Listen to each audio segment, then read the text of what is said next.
Why are we here? 1. The teachings of Ajahn Chah. Ajahn Chah. This rains retreat. I don't have much strength, I'm not well, so I've come up to this mountain here to get some fresh air. People come to visit but I can't really receive them like I used to because my voice has just about had it, my breath is just about gone. You can count it a blessing that there is still this body sitting here for you all to see now. This is a blessing in itself. Soon you won't see it. The breath will be finished, the voice will be gone. They will fare in accordance with supporting factors, like all compounded things. The Lord Buddha called it Kvam, the decline and dissolution of all conditioned phenomena. How do they decline? Consider a lump of ice. Originally it was simply water, they freeze it and it becomes ice. But it doesn't take long before it's melted. Take a big lump of ice, say as big as this tape recorder here, and leave it out in the sun. You can see how it declines, much the same as the body. It will gradually disintegrate. In not many hours or minutes all that's left is a puddle of water. This is called Kvam, the decline and dissolution of all compounded things. It's been this way for a long time now, ever since the beginning of time. When we are born we bring this inherent nature into the world with us, we can't avoid it. At birth we bring old age, sickness, and death along with us. So this is why the Buddha said Kvam, the decline and dissolution of all compounded things. All of us sitting here in this hall now, monks, novices, laymen and laywomen, are without exception lumps of deterioration. Right now the lump is hard, just like the lump of ice. It starts out as water, becomes ice for a while and then melts again. Can you see this decline in yourself? Look at this body. It's aging every day, hair is aging, nails are aging, everything is aging. You weren't like this before, were you? You were probably much smaller than this. Now you've grown up and matured. From now on you will decline, following the way of nature. The body declines just like the lump of ice. Soon, just like the lump of ice, it's all gone. All bodies are composed of the four elements of earth, water, wind, and fire. A body is the confluence of earth, water, wind, and fire, which we proceed to call a person. Originally it's hard to say what you could call it, but now we call it a person. We get infatuated with it, saying it's a male, a female, giving it names, Mr., Mrs., and so on, so that we can identify each other more easily. But actually there isn't anybody there. There's earth, water, wind, and fire. When they come together in this known form we call the result a person. Now don't get excited over it. If you really look into it there isn't anyone there. That which is solid in the body, the flesh, skin, bones and so on, are called the earth element. Those aspects of the body which are liquid are the water element. The faculty of warmth in the body is the fire element, while the winds coursing through the body are the wind element. At Wat Pa Pong we have a body which is neither male or female. It's the skeleton hanging in the main hall. Looking at it you don't get the feeling that it's a man or a woman. People ask each other whether it's a man or a woman and all they can do is look blankly at each other. It's only a skeleton, all the skin and flesh are gone. People are ignorant of these things.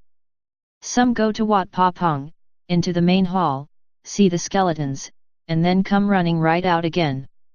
They can't bear to look. They're afraid of the skeletons. I figure these people have never seen themselves before. Afraid of the skeletons, they don't reflect on the great value of a skeleton. To get to the monastery they had to ride in a car or walk. If they didn't have bones how would they be? Would they be able to walk about like that? But they ride their cars to Wat Pa Pong, go into the main hall, see the skeletons and run straight back out again. They've never seen such a thing before. They're born with it and yet they've never seen it. It's very fortunate that they have a chance to see it now. Even older people see the skeletons and get scared. What's all the fuss about? This shows that they're not at all in touch with themselves, they don't really know themselves. Maybe they go home and still can't sleep for 3 or 4 days, and yet they're sleeping with a skeleton. They get dressed with it, eat food with it, do everything with it, and yet they're scared of it. This shows how out of touch people are with themselves. How pitiful. They're always looking outwards, at trees, at other people, at external objects, saying this one is big, that's small, that's short, that's long. They're so busy looking at other things they never see themselves. To be honest, people are really pitiful. They have no refuge. In the ordination ceremonies, the ordinees must learn the 5 basic meditation themes, KESA with Makron: head hair, lam, body hair, neck, nails, dant, teeth, taco, skin. Some of the students and educated people snigger to themselves when they hear this part of the ordination ceremony. What's the Ajahn trying to teach us here? Teaching us about hair when we've had it for ages. He doesn't have to teach us about this, we know it already. Why bother teaching us something we already know? Dim people are like this, they think they can see the hair already. I tell them that when I say to see the hair, I mean to see it as it really is. See body hair as it really is, see nails, teeth and skin as they really are. That's what I call seeing, not seeing in a superficial way, but seeing in accordance with the truth. We wouldn't be so sunk up to the ears in things if we could see things as they really are. Hair, nails, teeth, skin, what are they really like? Are they pretty? Are they clean? Do they have any real substance? Are they stable? No. There's nothing to them. They're not pretty, but we imagine them to be so. They're not substantial, but we imagine them to be so. Hair, nails, teeth, skin, people are really hooked on these things. The Buddha established these things as the basic themes for meditation. He taught us to know these things. They are transient, imperfect, and ownerless, they are not me or them. We are born with and deluded by these things, but really they are foul. Suppose we didn't bathe for a week, could we bear to be close to each other? We'd really smell bad. When people sweat a lot, such as when a lot of people are working hard together, the smell is awful. We go back home and rub ourselves down with soap and water and the smell abates somewhat, the fragrance of the soap replaces it. Rubbing soap on the body may make it seem fragrant, but actually the bad smell of the body is still there, temporarily suppressed. When the smell of the soap is gone, the smell of the body comes back again. Now we tend to think these bodies are pretty, delightful, long-lasting and strong. We tend to think that we will never age, get sick or die. We are charmed and fooled by the body, and so we are ignorant of the true refuge within ourselves. The true place of refuge is the mind. The mind is our true refuge. This hall here may be pretty big, but it can't be a true refuge. Pigeons take shelter here, geckos take shelter here, lizards take shelter here. We may think the hall belongs to us, but it doesn't. We live here together with everything else. This is only a temporary shelter, soon we must leave it. People take these shelters for refuge. So the Buddha said to find your refuge. That means to find your real heart. This heart is very important. People don't usually look at important things, they spend most of their time looking at unimportant things. For example, when they do the house cleaning, they may be bent on cleaning up the house, washing the dishes and so on, but they fail to notice their own hearts. Their heart may be rotten, they may be feeling angry, washing the dishes with a sour expression on their face. That their own hearts are not very clean they fail to see. This is what I call taking a temporary shelter for a refuge. They beautify house and home, but they don't think of beautifying their own hearts. They don't examine suffering. The heart is the important thing. The Buddha taught to find a refuge within your own heart, adhyata no entho, make yourself a refuge unto yourself. Who else can be your refuge? The true refuge is the heart, nothing else. You may try to depend on other things, but they aren't a sure thing. You can only really depend on other things if you already have a refuge within yourself.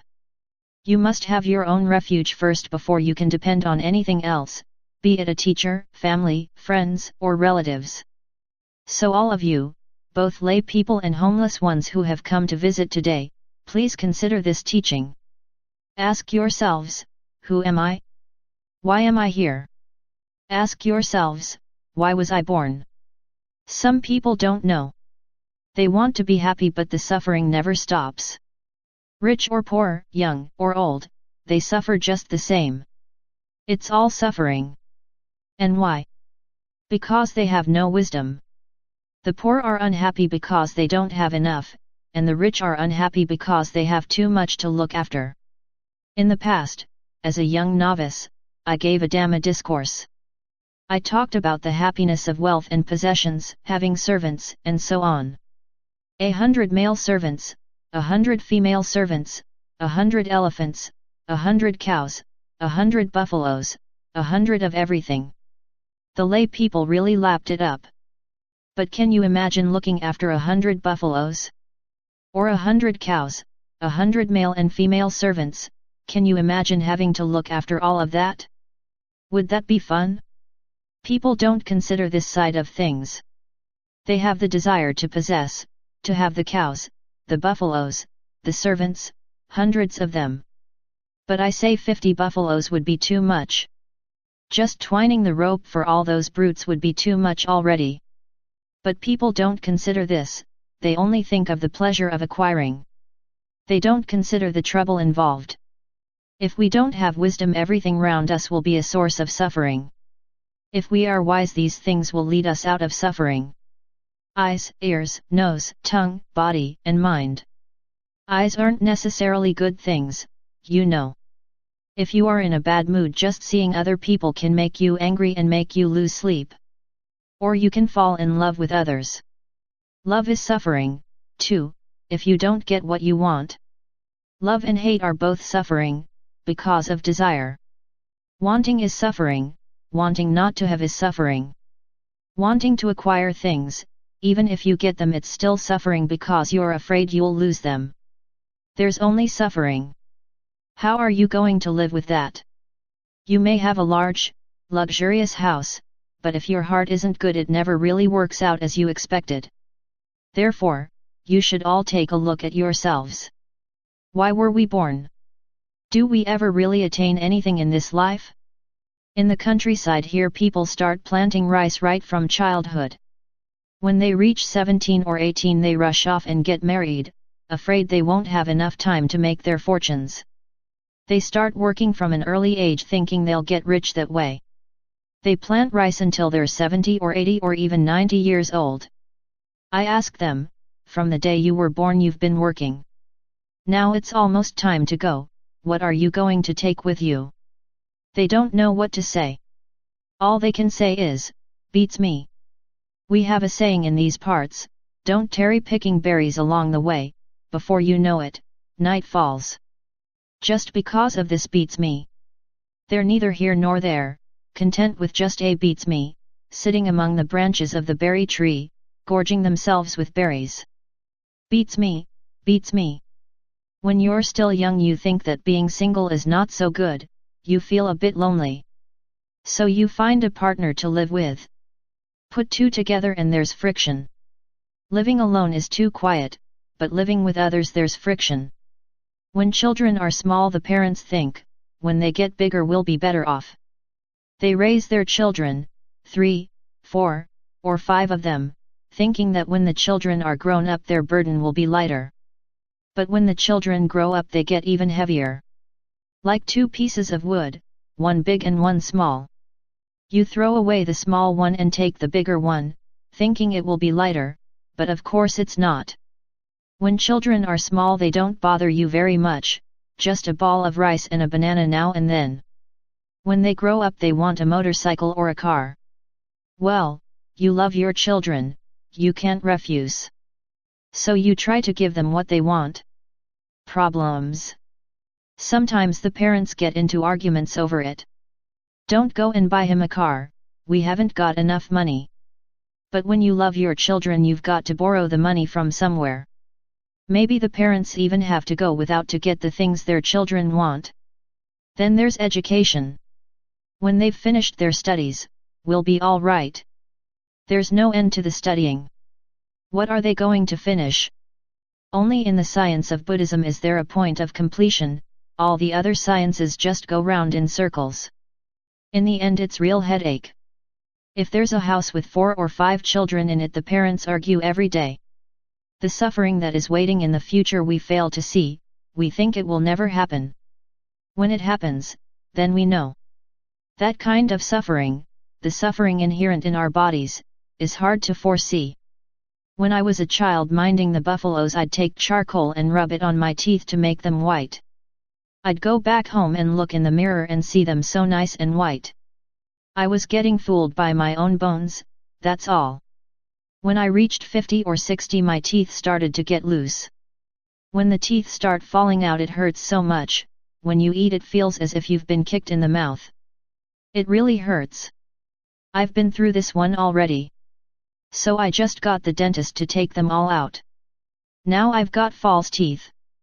My real teeth were giving me so much trouble, I just had them all taken out, 16 in one go. The dentist was reluctant to take out 16 teeth at once, but I said to him, just take them out, I'll take the consequences. So he took them all out at once. Some were still good, too, at least 5 of them. Took them all out. But it was really touch and go. After having them out, I couldn't eat any food for 2 or 3 days. Before, as a young child minding the buffaloes, I used to think that polishing the teeth was a great thing to do. I loved my teeth, I thought they were good things. But in the end they had to go. The pain almost killed me. I suffered from toothache for months, years. Sometimes both my gums were swollen at once. Some of you may get a chance to experience this for yourselves someday. If your teeth are still good and you're brushing them every day to keep them nice and white, watch out. They may start playing tricks with you later on. Now I'm just letting you know about these things, the suffering that arises from within, that arises within our own bodies. There's nothing within the body you can depend on. It's not too bad when you're still young, but as you get older things begin to break down. Everything begins to fall apart. Conditions go their natural way. Whether we laugh or cry over them, they just go on their way. It makes no difference how we live or die, makes no difference to them. And there's no knowledge or science which can prevent this natural course of things. You may get a dentist to look at your teeth, but even if he can fix them, they still eventually go their natural way. Eventually even the dentist has the same trouble. Everything falls apart in the end. These are things which we should contemplate while we still have some vigor, we should practice while we're young. If you want to make merit, then hurry up and do so, don't just leave it up to the oldies. Most people just wait until they get old before they will go to a monastery and try to practice Dhamma.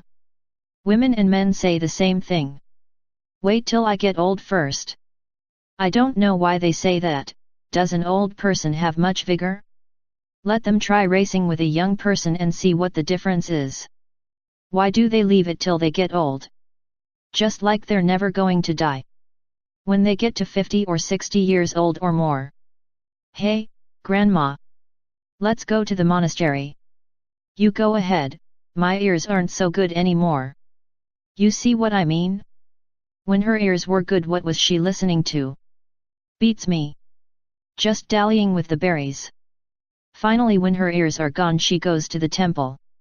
It's hopeless. She listens to the sermon, but she hasn't got a clue what they're saying. People wait till they're all used up before they'll think of practicing the Dhamma. Today's talk may be useful for those of you who can understand it. These are things which you should begin to observe, they are our inheritance.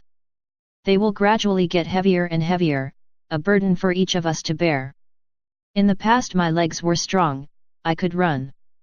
Now just walking around they feel heavy. Before, my legs carried me. Now, I have to carry them. When I was a child, I'd see old people getting up from their seat. Oh. Getting up they groan, oh. There's always this oh. But they don't know what it is that makes them groan like that. Even when it gets to this extent, people don't see the bane of the body. You never know when you're going to be parted from it. What's causing all the pain is simply conditions going about their natural way. People call it arthritis, rheumatism, gout, and so on. The doctor prescribes medicines, but it never completely heals. In the end it falls apart, even the doctor. This is conditions faring along their natural course. This is their way, their nature. Now take a look at this. If you see it in advance you'll be better off, like seeing a poisonous snake on the path ahead of you. If you see it there you can get out of its way and not get bitten. If you don't see it you may keep on walking and step on it. And then it bites. If suffering arises people don't know what to do. Where to go to treat it. They want to avoid suffering, they want to be free of it but they don't know how to treat it when it arises. And they live on like this until they get old, and sick, and die. In olden times it was said that if someone was mortally ill one of the next of kin should whisper Buddho in their ear. What are they going to do with Buddho? What good is Buddho going to be for them when they're almost on the funeral pyre? Why didn't they learn Buddho when they were young and healthy? Now with the breaths coming fitfully you go up and say, Mother! Buddho, Buddho! Why waste your time? You'll only confuse her, let her go peacefully. People don't know how to solve problems within their own hearts, they don't have a refuge. They get angry easily and have a lot of desires. Why is this? Because they have no refuge. When people are newly married they can get on together all right, but after age 50 or so they can't understand each other. Whatever the wife says the husband finds intolerable. Whatever the husband says the wife won't listen. They turn their backs on each other. Now I'm just talking because I've never had a family before. Why haven't I had a family? Just looking at this word household too I knew what it was all about. What is a household? This is a hold. If somebody were to get some rope and tie us up while we were sitting here, what would that be like? That's called being held. Whatever that's like, being held is like that. There is a circle of confinement. The man lives within his circle of confinement, and the woman lives within her circle of confinement. When I read this word household, this is a heavy one. This word is no trifling matter, it's a real killer. The word hold is a symbol of suffering. You can't go anywhere, you've got to stay within your circle of confinement. Now we come to the word house. This means that which hassles. Have you ever toasted chilies? The whole house chokes and sneezes. This word household spells confusion, it's not worth the trouble. Because of this word I was able to ordain and not disrobe. Household is frightening. You're stuck and can't go anywhere. Problems with the children, with money, and all the rest. But where can you go? You're tied down. There are sons and daughters, arguments in profusion until your dying day, and there's nowhere else to go to no matter how much suffering it is. The tears pour out and they keep pouring. The tears will never be finished with this household, you know. If there's no household you might be able to finish with the tears but not otherwise. Consider this matter. If you haven't come across it yet you may later on. Some people have experienced it already to a certain extent. Some are already at the end of their tether. Will I stay or will I go? At Wat Pa Pong there are about 70 or 80 huts, kuti. When they're almost full I tell the monk in charge to keep a few empty, just in case somebody has an argument with their spouse. Sure enough, in no long time a lady will arrive with her bags. I'm fed up with the world, Wang Por. Whoa! Don't say that. Those words are really heavy. Then the husband comes and says he's fed up too. After 2 or 3 days in the monastery their world weariness disappears. They say they're fed up but they're just fooling themselves. When they go off to a kuti and sit in the quiet by themselves, after a while the thoughts come. When's the wife going to come and ask me to go home? They don't really know what's going on. What is this world weariness of theirs? They get upset over something and come running to the monastery. At home everything looked wrong, the husband was wrong, the wife was wrong, after 3 days quiet thinking. The wife was right after all, it was I who was wrong. Hubby was right, I shouldn't have got so upset. They change sides. This is how it is, that's why I don't take the world too seriously. I know its ins and outs already, that's why I've chosen to live as a monk. I would like to present today's talk to all of you for homework. Whether you're in the fields or working in the city, take these words and consider them. Why was I born? What can I take with me? Ask yourselves over and over. If you ask yourself these questions often, you'll become wise. If you don't reflect on these things, you will remain ignorant. Listening to today's talk, you may get some understanding, if not now, then maybe when you get home. Perhaps this evening. When you're listening to the talk, everything is subdued, but maybe things are waiting for you in the car. When you get in the car, it may get in with you. When you get home, it may all become clear. Oh, that's what Luangpur meant. I couldn't see it before. I think that's enough for today. If I talk too long, this old body gets tired.